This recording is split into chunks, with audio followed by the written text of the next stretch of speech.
vamos a cometer un error. Buenos días, bienvenidos y bienvenidas. Para dar el ejemplo, mire, en los lugares donde si usted no está en su casa, hay que usar gel antibacterial. Hay que usar siempre este gel, hay que andarlo cargando en todos los lugares donde usted vaya. Qué bueno saludarles, agradecidos con Dios porque nos permite esta posibilidad de compartir con ustedes desde nuestro centro de noticias en la colonia Palmira, en la querida capital de Honduras, Tegucigalpa. Hoy es día miércoles santo, 8 de abril del 2020, miércoles santo. No estamos bromeando, estamos hablando la verdad. Hoy es miércoles santo, estamos en plena Semana Santa, cuando andarían las procesiones, estaría la sopa de pescado, la gente estaría en las playas, estaría en los balnearios, pero Dios quiso que nos quedemos en casa y nos vamos a quedar en casa y seguiremos en casa porque no queremos que esta pandemia mate a más hondureños. Bueno, les cuento rápidamente algunas situaciones que han pasado en las últimas horas y destaco lo que sucedió ayer. Ayer se reunió el Congreso Nacional de la República en una reunión virtual en la que ha informado el presidente del Congreso Nacional que se han tomado algunas determinaciones. En la primera sesión virtual participó la Junta Directiva y los jefes de bancada del Partido Liberal Nacional Libre Pino de CUD a Alianza Patriótica y PAC. El presidente del Congreso Nacional, Mauricio Lee, informó que este martes, es decir, ayer, se iniciaron las sesiones virtuales en este poder del Estado para no detener más bien el apoyo a los hondureños en la lucha para combatir el COVID-19. Olivo informó de la sesión virtual a través de su cuenta de Twitter, donde escribió: hoy empezamos las sesiones virtuales del Congreso, iniciando con la Junta Directiva y jefes de bancada.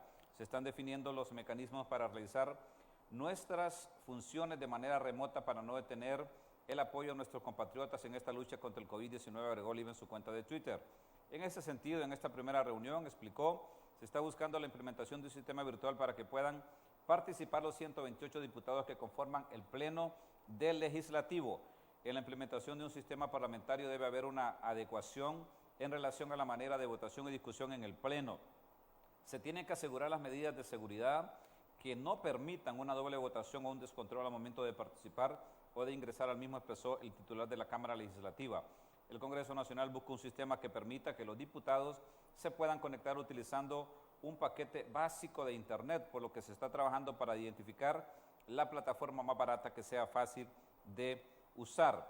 Según lo acordado en la sesión virtual, los jefes de bancada deben remitir el listado indicando el correo electrónico y teléfono a través del cual cada uno de los diputados propietarios y suplentes integrados de su bancada remitirá su iniciativa de ley. Sin embargo, las iniciativas remitidas mediante correo o número de teléfono no notificado por el jefe de bancada se tendrán como no presentadas. Con esto se pretende evitar que personas que no son diputados presenten iniciativa. Pues también se ha nombrado una comisión que preside Mario Pérez y que integran diputados de todas las bancadas para que puedan recepcionar las propuestas, las iniciativas de ley, los decretos que van a introducir los diputados en el Congreso Nacional de la República. Pues esto sucedió ayer en esta comunicación virtual que han tenido los diputados. El otro tema que quiero destacar es, ayer en el campo internacional ha sido condenado el expresidente del Ecuador, Correa, a 8 años de prisión. Él se encuentra en Bélgica y ha dicho que es una barrabasada lo que han hecho al condenarlo a 8 años de prisión. Rafael Correa, que gobernó el Ecuador durante más de 10 años. Y el otro tema que quiero destacar, y este es importante, y le voy a consultar a mi invitado esta mañana. Ayer en el Hospital Escuela detuvieron a 2 ciudadanos que conducían una ambulancia. Ya van 2 hechos que se van dando en ambulancias. Ustedes se acuerdan de la liberación de una persona. Ayer estos 2 ciudadanos que aparecen en la pantalla, que son empleados comprobados del Hospital Escuela, fueron detenidos con una ambulancia llena de marihuana. Mire, esa era supuestamente la camilla. ¿Y sabe qué iba abajo de esa camilla? Marihuana, bolsas de marihuana debidamente empacadas. que supuestamente las traían del sector de la zona de Olancho. Las autoridades están en el proceso de investigación y lo que ha trascendido es que uno de los empleados había sido despedido, lo reintegró la Corte Suprema de Justicia, ganó el caso, lo acaban de reintegrar y dice que al otro le han seguido procesos de llamados de atención. Mire, ese era el cargamento, mire cuánta marihuana traían ahí estos muchachos. ¿Qué hacer, jóvenes, hondureños, amigos, televidentes? ¿Qué hacer? ¿En quién confiar ahora? Imagínense que una ambulancia, cuando uno ve una ambulancia, se aparta, le pone las intermitentes al carro para darle paso. Pero esto que pasó ayer ya fue diferente, una estrategia diferente. No traían ninguna persona, ni herida, ni lesionada, sino que traían la ambulancia llena de marihuana. ¿Cuánta plata venía ahí, verdad? Esos son los dos ciudadanos que están en proceso de investigación, porque está comprobado que sí son empleados del Hospital Escuela. Son empleados comprobados del Hospital Escuela.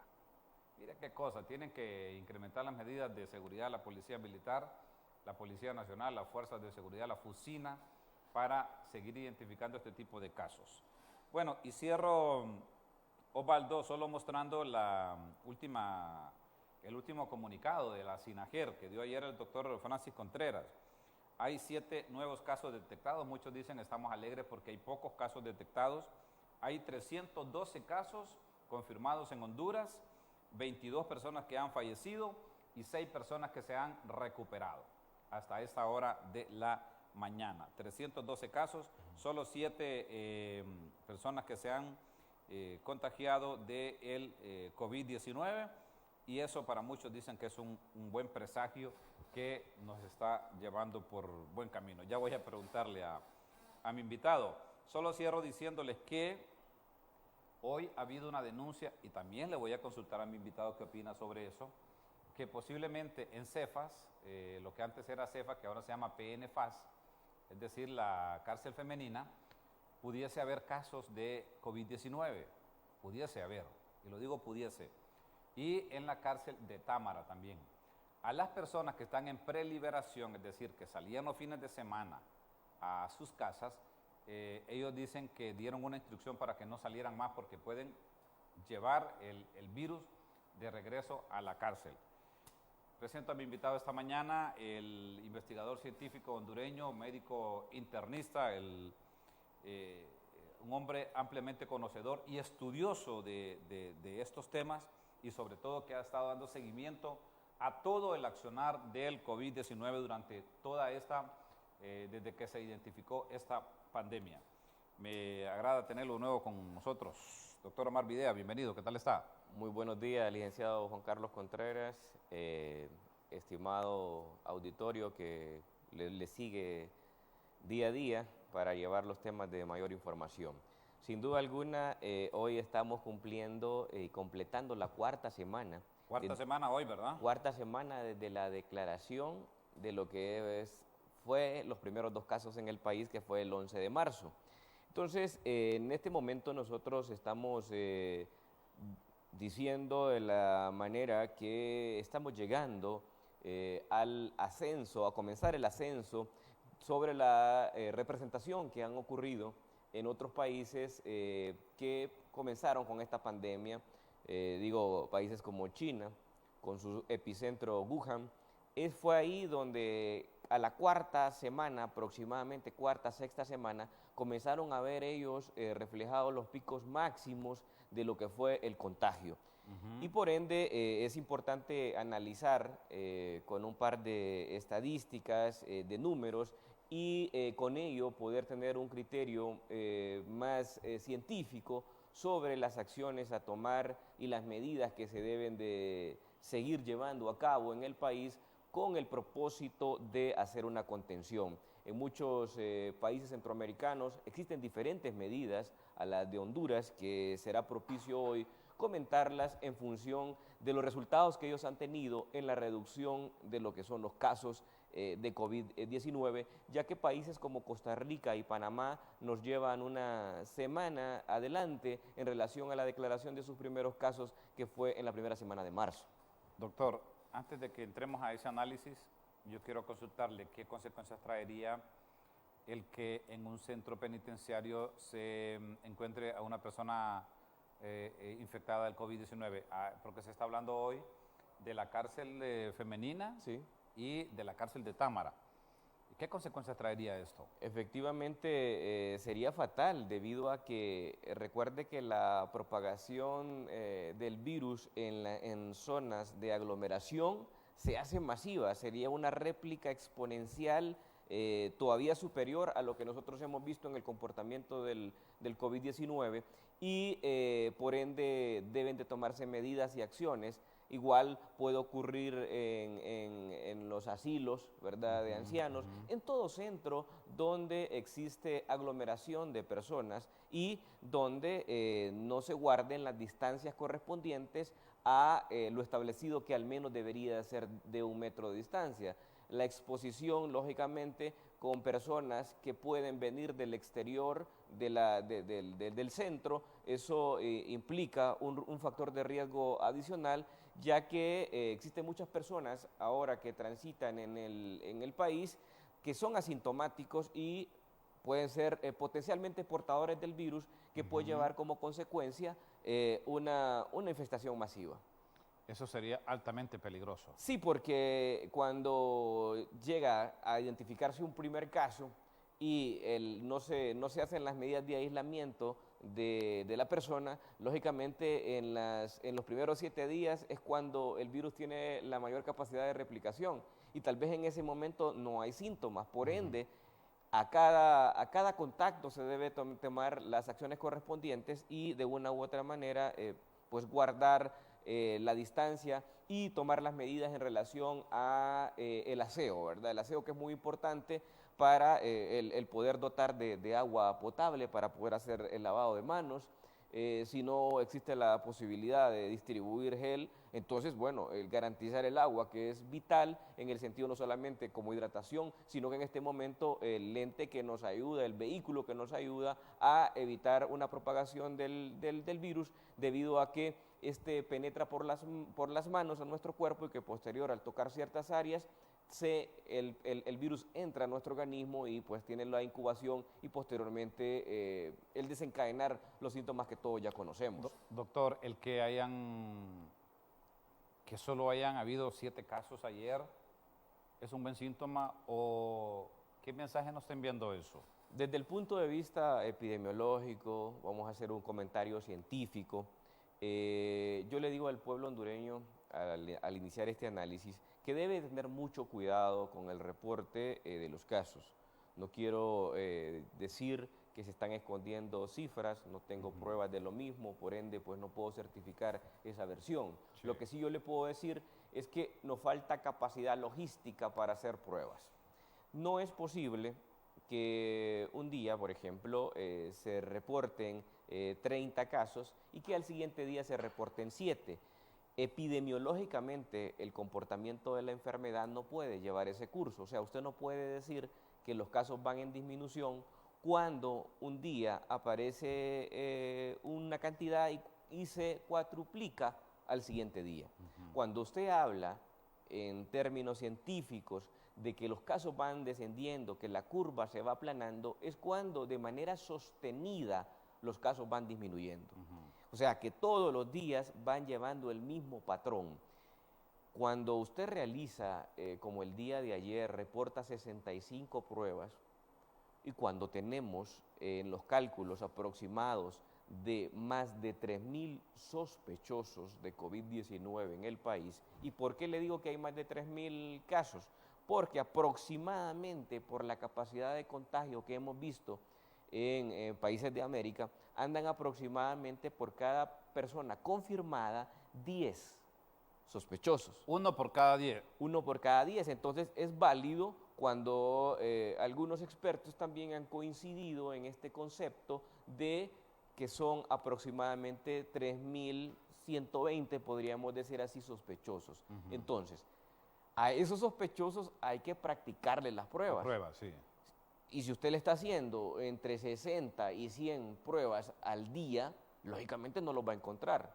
Y un dato adicional, no a todo el que se le hace pruebas es que va a salir positivo desde la primera vez.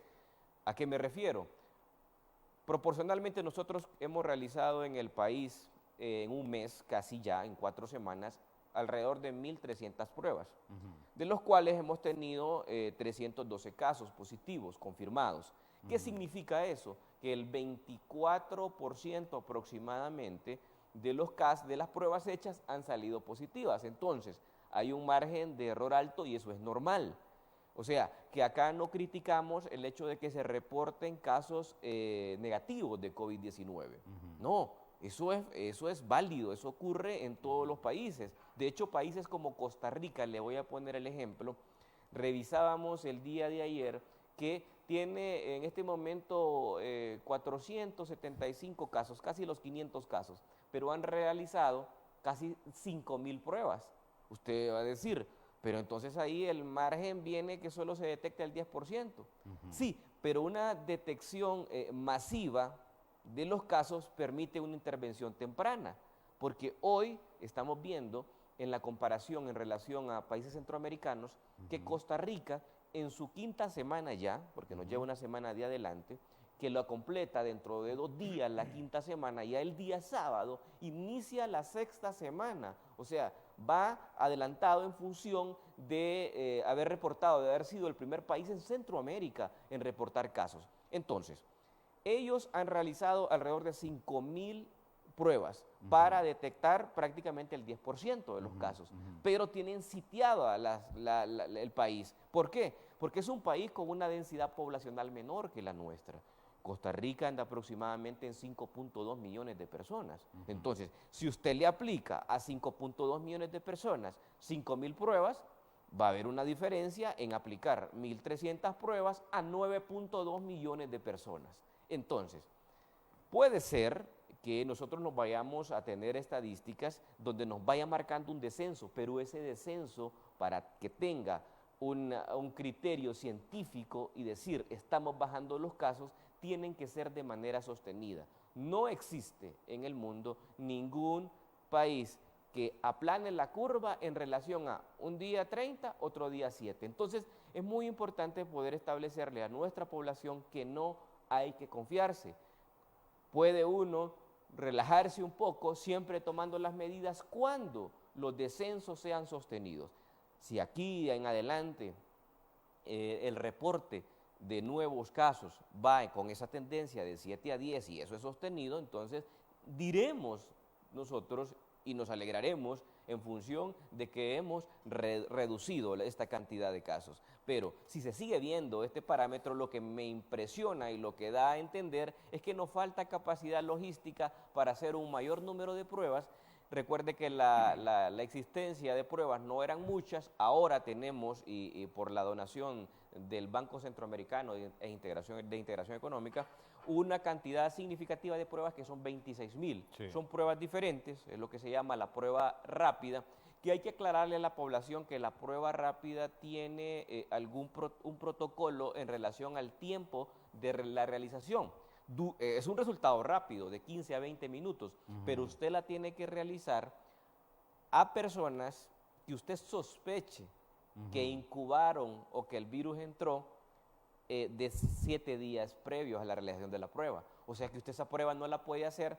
O sea, vamos a suponer un caso. O sea, si yo llego y digo, quiero que me hagan la prueba. Si yo le diría cuál es su sospecha, cuáles han sido sus contactos, ¿cuándo cree usted que se pudo haber infectado aunque no tenga síntomas? Pues yo le diría, pues mire, yo dirijo un foro de un programa de televisión en Canal 6 y traigo invitados.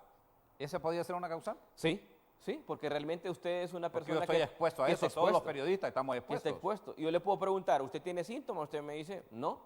No, pero el 30% de las personas que desarrollan no presentan síntomas. No presentan síntomas. O sea, se sienten bien. Se sienten bien, entonces a usted sí yo le haría la prueba.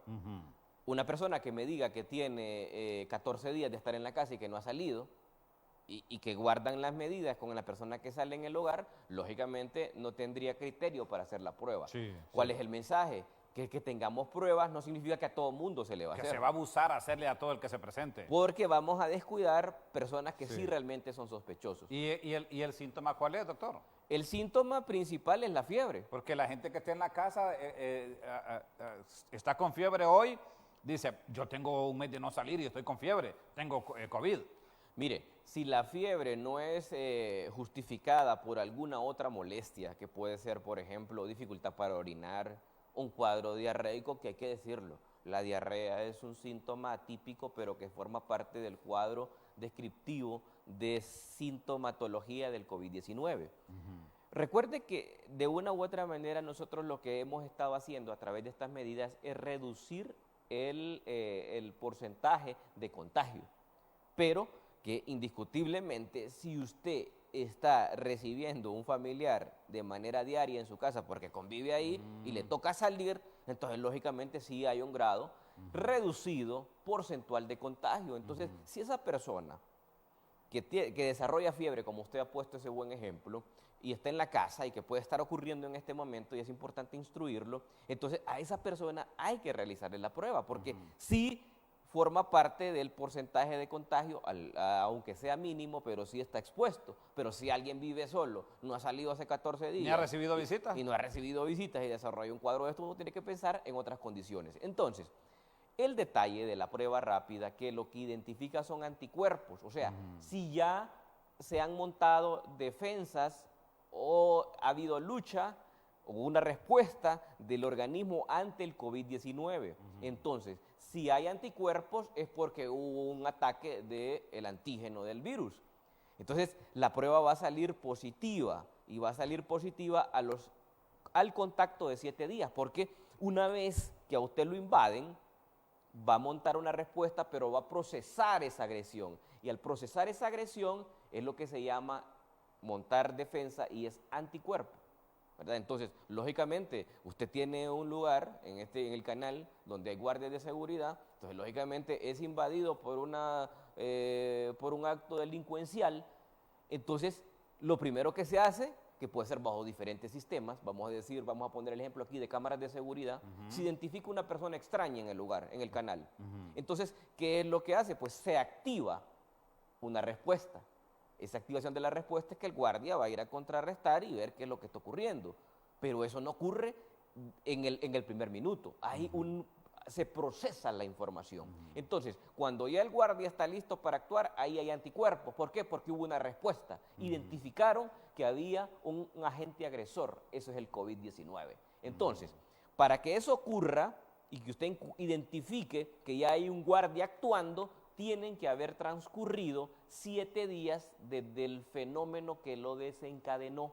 Por eso es muy importante decirle a la población que la prueba rápida, en este momento claro que nos va a servir, porque hay gente acá que ha tenido contacto y está con el COVID-19 de más tiempo de eso. Y no digamos si esa persona le dice que ya está con los síntomas.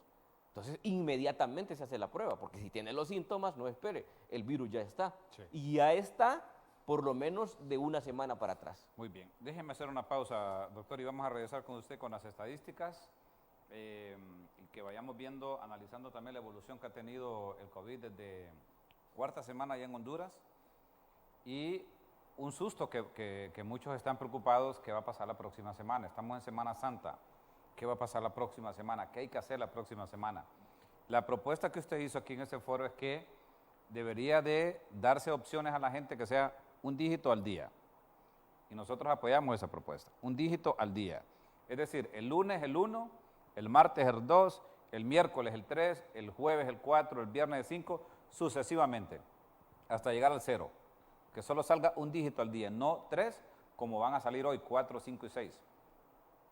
Voy a la pausa comercial, cortesía de la mejor cooperativa de Honduras, de la Coacel. A propósito, ya está abierta la Coacel, vaya a hacer los trámites a la Coacel, usted que es maestro o maestra.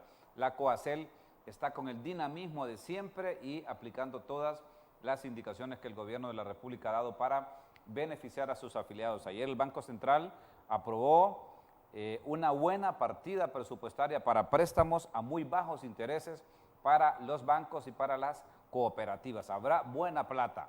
para los microempresarios que también son docentes. Pausa comercial, ya regreso.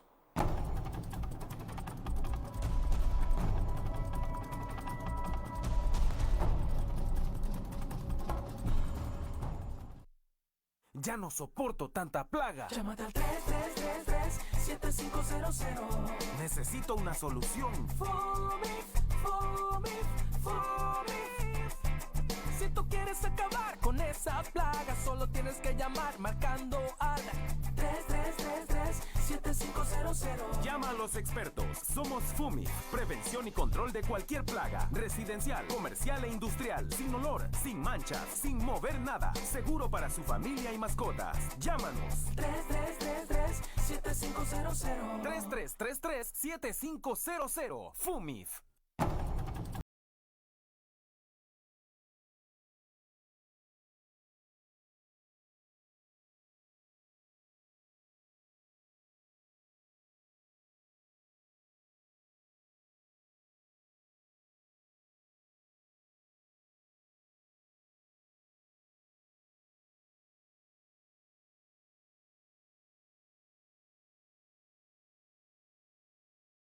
Hablábamos con el doctor en la pausa en relación, doctor, a el tiempo que tarda en hacer la prueba anterior, no esta prueba rápida que donó el Banco Centroamericano, sino la anterior. ¿Cuánto tardaba esa? La prueba PCR, que es la prueba confirmatoria por excelencia, que es la que se ha estado haciendo en el país, esa prueba usted la puede hacer.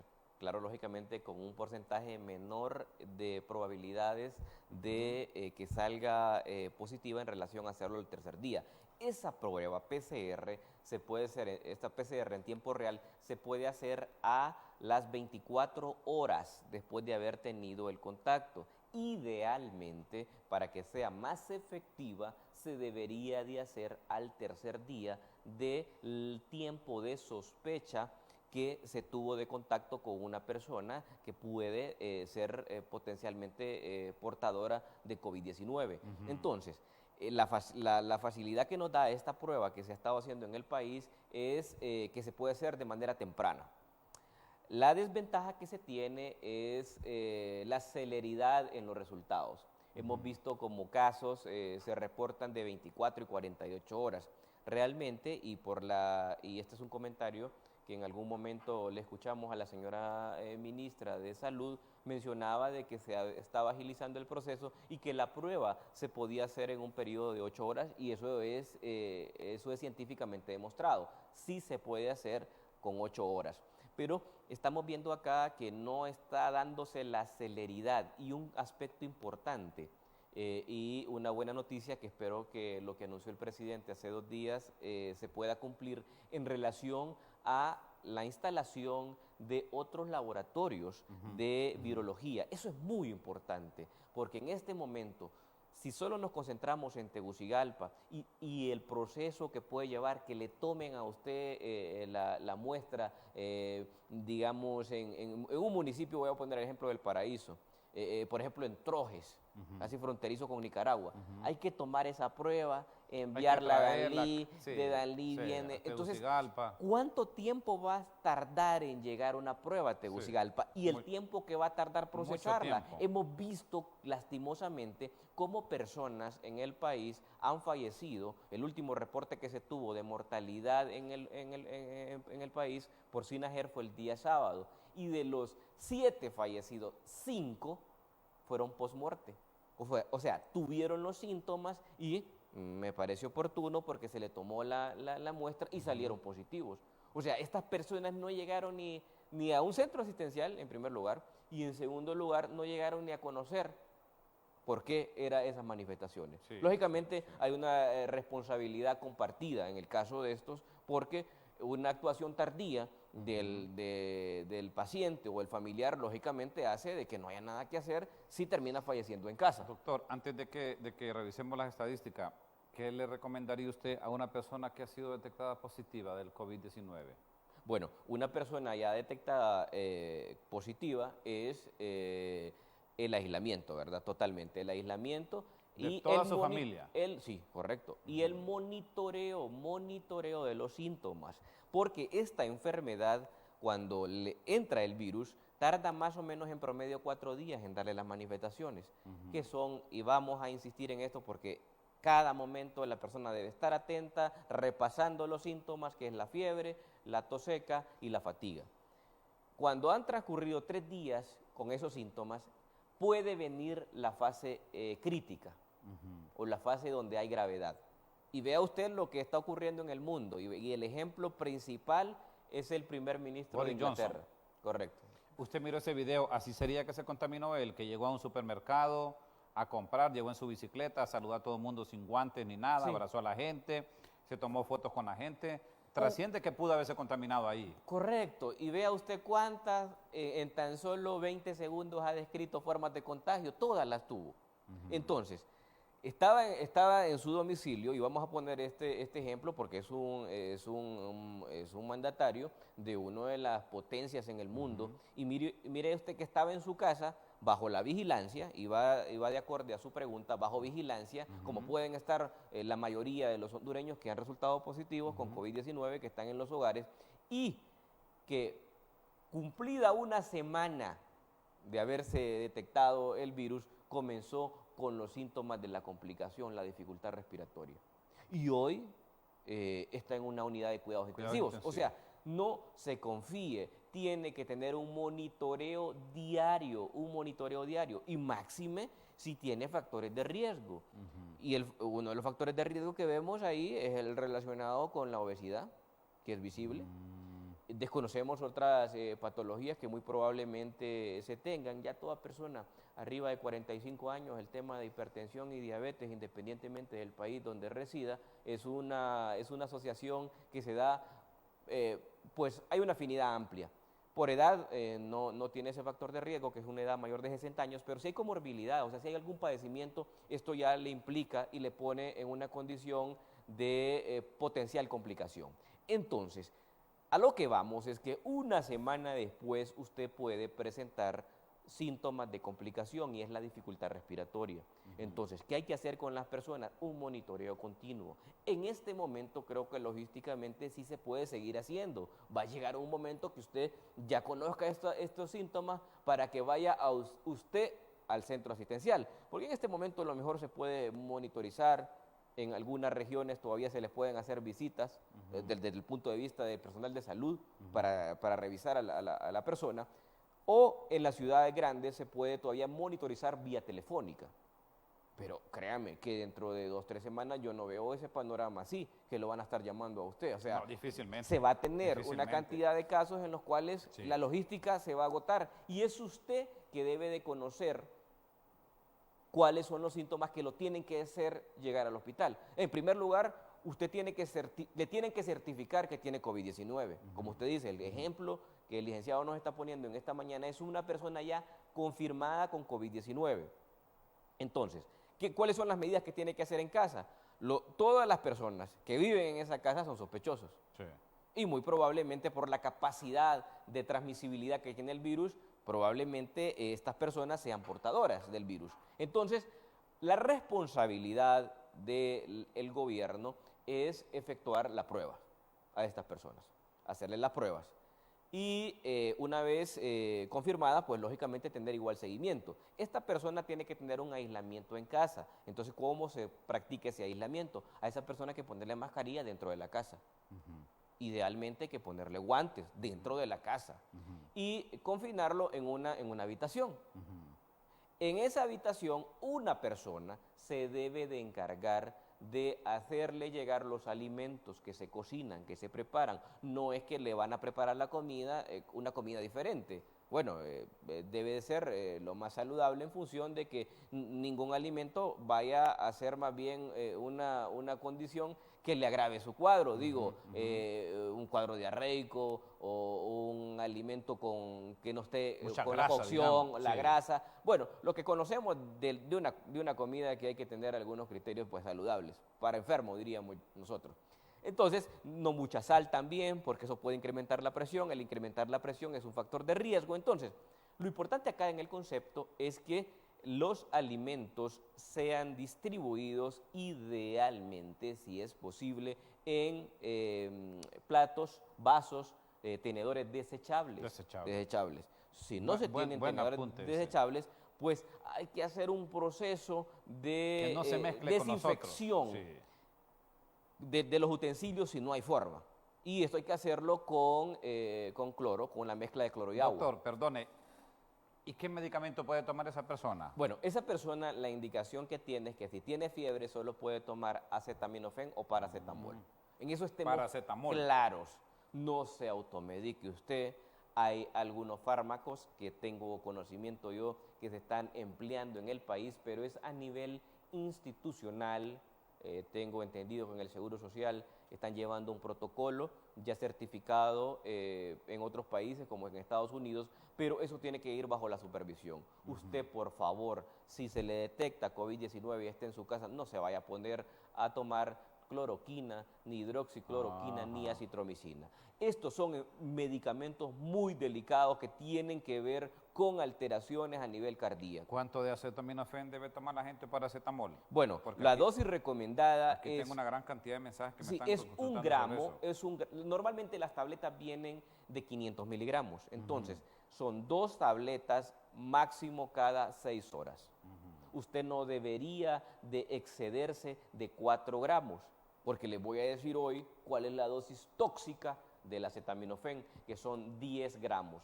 20 tabletas ya se consideran dosis de acetaminofén en el día. En el día se consideran dosis tóxicas, entonces no exceda, porque es una fiebre alta, ¿cierto? Entonces usted va a buscar un mecanismo de cómo contrarrestar la fiebre. Entonces, cuidado, se excede de la cantidad. Estamos claros. En este momento usted no va a encontrar en ninguna farmacia cloroquina ni hidroxicloroquina, que la hidroxicloroquina, quiero hacer un llamado de conciencia a la población, se usa en enfermedades como el lupus, como en la artritis, y no hay. Tenemos pacientes que nos están llegando a las consultas que nos dicen, doctor, ¿qué alternativas tenemos para sustituir el medicamento? Porque en las farmacias están agotadas, porque desde que el presidente Trump manifestó que era uno de los tratamientos, lógicamente acá una recomendación de esas, hay que ser muy cuidadosos los medios de comunicación con compartir este tipo de informaciones, porque si bien es cierto son avances médicos, se debe de aclarar a la población que no se puede hacer uso indiscriminado de los mismos. Hemos quedado desabastecidos. La citromicina que se utiliza para infecciones de las vías respiratorias altas, faringoamigdalitis, se puede utilizar en otitis, no hay forma, hay que escalar en el antibiótico, o sea, usted va generando resistencia. ¿Por qué? Porque ahora para una faringoamigdalitis yo no le puedo dar, el día de hoy, en mi consulta, no le puedo dar yo acitromicina, porque no hay. Es dar una receta que usted no la va a encontrar, si de por sí ya es complejo andar en la ciudad buscándose farmacias, no digamos un medicamento que no está al alcance. Entonces, es importante mencionar de que no se automedique y que, por ejemplo, si tiene tos, sí, bueno, va a tener que utilizar un antitusivo, que puede ser un dextrometorfano, eso sí está permitido usar, para calmar y aliviar porque es una tos intensa.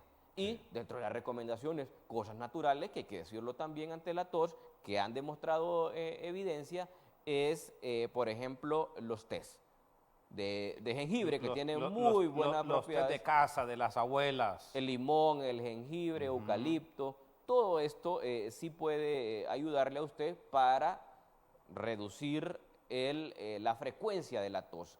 Bueno, y para la fatiga, pues el mismo paracetamol como analgésico, y que usted lo está dando antipirético, que antipirético es el término para el control de la fiebre, un fármaco para el control de la fiebre, y el reposo e hidratación, tomar líquido. Mucha agua. Mucho cuidado con estar tomando gaseosas, porque eso más bien no es adecuado. Más bien eso y en es exceso. contraindicado. Veamos las estadísticas, Osvaldo, y las vamos explicando porque el tiempo en televisión se va rápido, doctor. Usted lo sabe más que yo.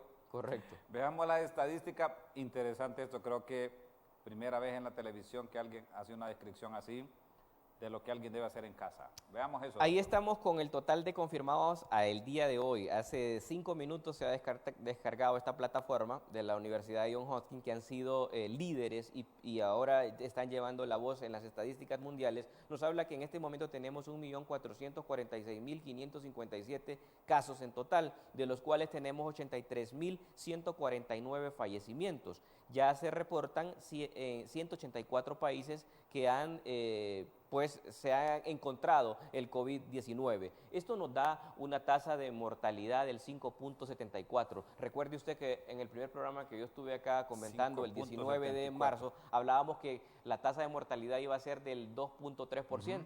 Sí. Nosotros estamos, esta enfermedad es nueva y estamos viendo cómo se comporta. Lo que usted hoy visualiza no es como en un mes puede estarlo comentando. En menos de un mes ese criterio ha cambiado. Y fíjese que en el programa que tuvimos el miércoles anterior, la tasa de mortalidad andaba por el 4.25 y hoy estamos hablando que la tasa de mortalidad mundial 5.74. En la medida que los casos van Más de un aumentando, punto. lógicamente el porcentaje de mortalidad se va aumentando. Sí. Tenemos la otra gráfica antes de la pausa, Osvaldo. Pongamos esta otra gráfica, solo para que la analice el doctor y luego hacemos la pausa. Esta gráfica, doctor. Ahí tenemos la distribución, ¿verdad?, de los casos que se han suscitado en el país, de los casos confirmados. Casos confirmados por departamento, entiendo yo. Sí. Si usted ve, en Francisco Morazán se han reportado el 17% de los casos, tenemos 54 casos, perdón. En Colón estamos llegando con un 6% con 20 casos. Y en Cortés, que aquí hay que detenernos, tenemos 195 casos, que representa el 63%. Alerta roja ahí, doctor. Sí, correcto, y por ende las medidas que se han tomado. Medidas discutibles. Cierre total, ¿verdad? Medidas discutibles, pero es una forma y una manera de contención cuando usted con las medidas parciales no ha podido hacer la reducción de casos que se han venido viendo en las últimas semanas. El departamento de Atlántida, con los casos reportados ayer, que ocupó más del 90% de todo el reporte de los 7 casos, habían 6 casos en el departamento de Atlántida, de la Ceiba, llega a 16 casos, y bueno, ahí va Santa Bárbara también, con 8 casos, y Choluteca con 2, y llama la atención también que el Empira sigue ascendiendo. Departamentos que han reportado un comportamiento hacia el ascenso con los casos reportados en esta última semana es Atlántida. Preocupa, sin duda alguna, que tengamos más departamentos involucrados y departamentos que a lo mejor en ciertos municipios tienen poca accesibilidad a los servicios de salud, porque ahí se nos puede ir de la mano. Créame que un aspecto a favor, a pesar de ese cuadro que usted está viendo en la distribución, que son departamentos con una afluencia mayor de habitantes, una densidad poblacional mayor, pero permite tener un mayor control dentro de lo que se puede llamar mayor control, digo, en el aspecto de Cortés. Pero si este escenario usted lo lleva a el aumento de casos que se sigan dando en el departamento como Colón, como en el departamento de Choluteca, como el departamento de Gracias a Dios, que valga el término de palabra, gracias a Dios que ahí Que no hay han ni un reportado caso casos, aún. porque la capacidad de accesibilidad a los servicios de salud son sumamente precaria, complejos. es Entonces, precaria. si acá, con toda la logística que por lo menos hasta el momento tenemos, no hemos hecho las contenciones, y hablo en particular en el departamento de Cortés, usted no se imagina el panorama que puede existir en las zonas postergadas del país. Sí. Sería un panorama todavía mucho más complejo. Voy a una brevísima pausa. Voy a publicidad rápido y regreso con el doctor Omar Videa, científico, investigador nacional, médico internista, que estamos haciendo el análisis de la nueva fase en la que estamos con esta pandemia en el mundo. Nadie se imaginó que hoy día casi tuviésemos 1 millón de personas afectadas por el COVID-19 en el mundo, incluyendo en cuidados intensivos al primer ministro de la Gran Bretaña, Boris Johnson. Pausa, regreso rápidamente.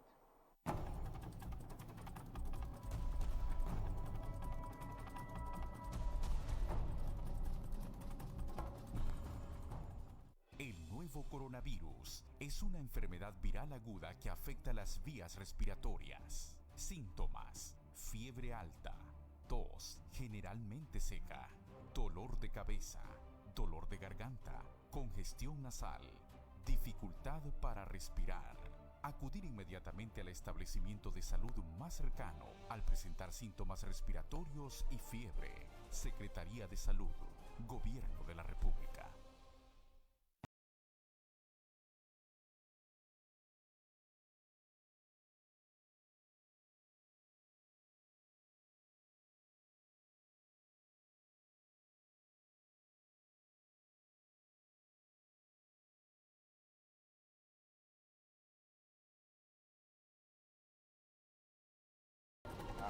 acumulada de los casos que ya tenemos prácticamente confirmados en el país. Sí. Quisiera que usted nos explicara esa parte. Esta gráfica es muy importante, es una gráfica lineal, que es la distribución acumulada de casos de COVID-19 en Honduras, donde usted va a ver cómo en estas 4 semanas ya se puede graficar de manera lineal el ascenso que el COVID-19 ha tenido. Y ustedes lo pueden ver, amables televidentes, que comenzamos ahí, dice Quitemos 11 la rotulación, Osvaldo, por favor. para que miremos el arranque con cuánto comenzamos. Ahí Para que comenzamos. veamos la parte de abajo donde iniciamos. Okay. Ahí comenzamos desde el 11 de marzo con 2 casos. Posteriormente usted ve que en la semana 1, desde el inicio hasta la semana 1, se acumularon 12 casos, o sea que tuvimos 10 casos nuevos. Sí. De la semana 1, que fue del 18 al 25 de marzo, que llegamos a la semana 2, acumulamos 52 casos. Eso significa que de la semana 1 a la semana 2 tuvimos 40 casos nuevos. De la semana 2, que fue el 25, que se marcó del 25 de marzo al 1 de abril, acumulamos 219 casos. Eso significa que tuvimos un aumento de 167 casos Esa fue nuevos. la mayor acumulación. Esa fue la mayor acumulación y le explico que porcentualmente eso representó el 321%. Ese fue el aumento que tuvimos nosotros en la semana anterior. Ahora estamos transitando y cursando la 4ª semana, que la estamos completando el día de hoy. Y con el reporte que tenemos de 6 días acumulados de casos, hemos tenido 93 casos nuevos. Eso nos ha llevado a los 312 casos actuales.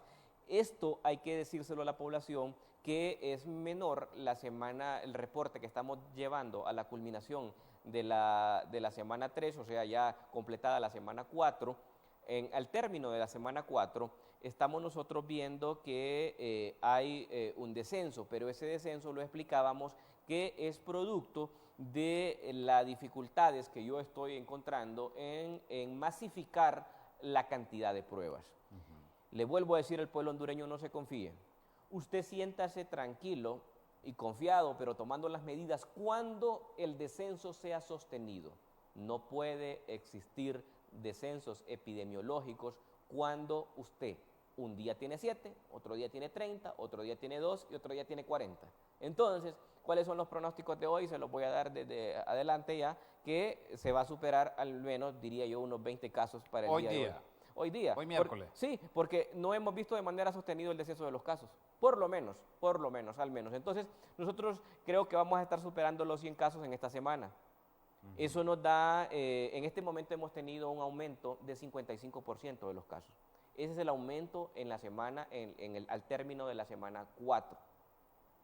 Ese es el punto que nosotros tenemos en relación a nuevos casos. ¿Y cuál es el panorama? Que en la medida que se masifiquen las pruebas, que se habla del otro laboratorio, yo le garantizo que los casos van a aumentar, porque no es que se estén ocultando, pienso yo, sino que no se tiene la capacidad logística para hacerlo. Y cuando se tenga la capacidad logística, ahí van a aparecer los casos que siguen dándose. Porque si no se detectan, la detección va a ser en los porcentajes de la letalidad o mortalidad, que es una tabla interesante que tenemos ahí. Esa tabla de la letalidad, doctor. Solo quiero que, como investigador científico que es usted, mientras Osvaldo nos ubica la otra tabla, recomienda qué cosa para la próxima semana. Y en cuanto al sistema educativo nacional, ¿qué recomendación hace usted? No, la incorporación, de hecho, ningún país, ni China, está pensando incorporar el sistema educativo en este momento. De hecho, las edades de riesgo, la población en riesgo es la población escolar. La población escolar no se puede lanzar directamente a la calle, por decir así, o a la exposición. Cuando esto disminuya, porque no es cuando termine, porque hay que ser sincero. Disminuya. Disminuye. No finalice. No finalice. La finalización de esto nos va a llevar, o sea, vamos a tener casos aún a final de año de COVID-19, eso hay que decirlo a la población. Pero cuando se reduzca el número de casos significativamente, lo que va a ocurrir es que se van a ir incorporando la industria, o sea, el comercio, guardando las medidas del caso, probablemente con menos número de personas participando en ciertas actividades para evitar los contagios, haciendo grupos de trabajo, grupos por horarios o días, así va a ser la incorporación. Y la incorporación de la educación será uno de los últimos sectores que se involucrará en sus actividades cotidianas, porque la juventud, la niñez es vulnerable y lógicamente es difícil que usted en un aula con 40 niños vaya a tener, en primer lugar, el aislamiento correspondiente. Imagínese ese escenario, tenerlos a un metro a los hipotes que... Sí, difícil. Que, bueno, si hay algunos que en la puerta se quedan porque son aulas pequeñas, esa es la realidad de Honduras. Entonces, la distancia, el aseo, mantener el aseo, hay que tener todas las escuelas con agua potable. Limpias, nítidas. O si no, con un gel. Y enseñarle a este niño que no ha tenido la costumbre, si nosotros los adultos no hemos tenido esa costumbre, bueno, va a ser un poquito más fácil hacerlo en los niños, pero va a llevar un proceso. Pero la comprensión y la conciencia no va a ser tan fácil lograrla en esta población. Entonces, es un proceso de repetición. Es decir, usted nos recomienda que se reinserte el sistema educativo normal, que siga siendo virtual. Sí, correcto, eso va a seguir siendo virtual. Veamos la otra gráfica, Paldo. Y mire esta pregunta, doctor. Buenos días, doctor. Felicitaciones, qué estupendo escucharlo. He escuchado sobre la temperatura que se debe de mantener, también sobre gárgaras de sal. ¿En qué momento debe hacerse esta práctica? Por favor, contésteme. Muchas gracias.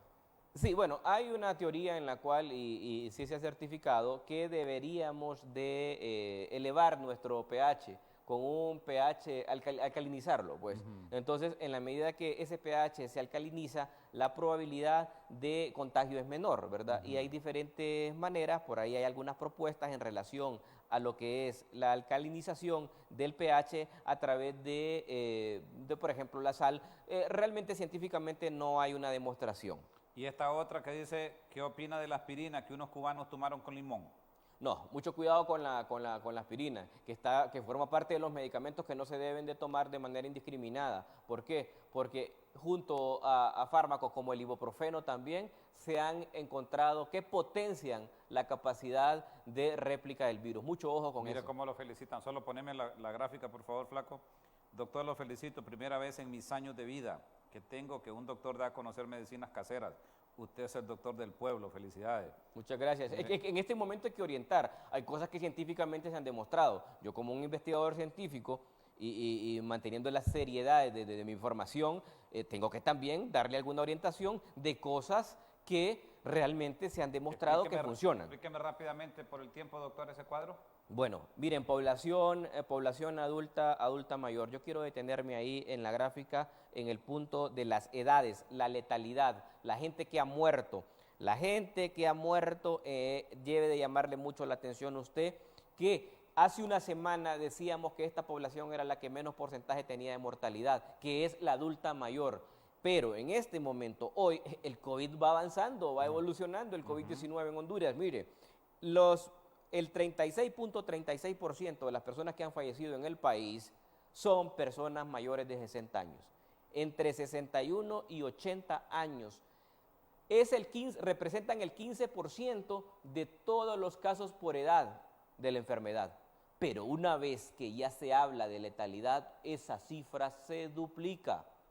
Y vea que del 15.7%, que es el total por edad de los casos confirmados de COVID-19 en el país, cuando revisamos la mortalidad, los fallecidos están comprendidos en edades entre 60 y 80 años, el 36%. ¿Qué significa eso? Que de las personas que mueren en el país o que han muerto en el país, hay una relación prácticamente de 4 de cada 10 son mayores de 60 años. Tienen que cuidarse más, ¿verdad? Sí, les da menos, pero cuando les da, mire lo que le pasa, se aumenta la mortalidad al doble. Ya no tengo tiempo, doctor, solo contésteme eso. Dice una persona que tiene una bebé de 11 meses y le ha estado dando fiebre, le duró 2 horas ayer, luego se le quitó, hoy le volvió a dar, dice, y se le quitó. Solo acetaminofén le ha estado dando. ¿Es recomendable solo eso? Es recomendable solo darle acetaminofén en casa, pero es recomendable también que guarde usted todas las medidas de contención al momento de salir, de protección. Póngase una mascarilla, igual ella y a la bebé, pero llévela a examinar, porque ahorita esa edad no descarta, vea que tenemos 2 casos ya reportados en menores de 1 año. Solo contésteme rápidamente, el doctor Dávila Nolasco nos pregunta, ¿qué va a pasar cuando la UCI colapse y cuando los contagiados tengan un promedio mayor? Bueno, cuando eso ocurra, va a ser atendido en salas normales de hospitalización y lo que va a traer consigo es que la mortalidad va a aumentar, porque no se tendrá la capacidad para que logísticamente poder atender las cosas graves, entonces la mortalidad va a aumentar. Por eso es que yo pronostico que en Honduras, lastimosamente, la mortalidad va a ser superior a Italia y espero, por Dios, que esto no sea así. Pero como científico, yo tengo que advertirle a usted que me está viendo hoy qué es lo que va a pasar en el país, porque conozco el sistema, porque estoy dentro de un sistema sanitario y sé el comportamiento que está teniendo la enfermedad en nuestro país. Doctor, nos vemos el próximo miércoles. Correcto, estamos disponibles, dispuestos, gracias a las personas que están muy interesadas en el tema y estamos abiertos para contestar sus preguntas porque en este momento todos somos un soldado necesario. Usted en su casa, quedándose en casa, créanme que nos está ayudando de una manera significativa. Personas en Tegucigalpa, Francisco Morazán, no nos confiemos, sin duda alguna, vamos bien. Amigos de Cortés, no se desanimen, que las medidas que se están tomando será para reducir esa probabilidad que usted tiene de contagio y que por ende sea contraproducente o directamente proporcional para disminuir su mortalidad. Gracias, doctor. Un gusto. Doctor Omar Videa, muchas gracias. Gracias a ustedes por esa sintonía. Que el Creador del Universo les acompañe. Si Dios lo permite, nos encontramos mañana de 7 a 8 de la mañana aquí en el Foro de CES. Feliz Semana Santa. Quédese en casa, por el amor de Dios. Con permiso.